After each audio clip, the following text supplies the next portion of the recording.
के हवाले से आपका क्या ख्याल है? आज कमनेल के हवाले से हमारे को भरपूर ये टीम को शिकस्त देने का ख्याल था। हमने पहले से उम्मीद थी, उन्होंने हमारा थोड़ा टाइम ज़ाया किया, नहीं तो हम पहले से उनका जरूर करते थे। घोड़े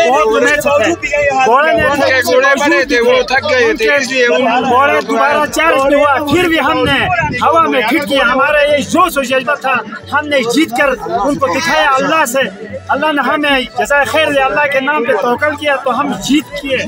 हमारे इस पे फख्र था, हम जीतने के लिए आया था, जीत हो गया। अल्लाह के नाम पे शुक्र इंशाअल्लाह, अल्हम्दुलिल्लाह।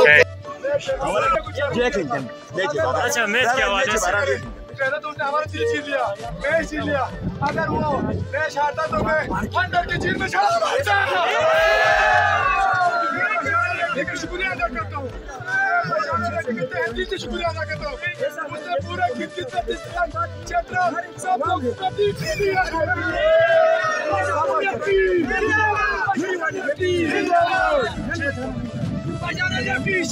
बचा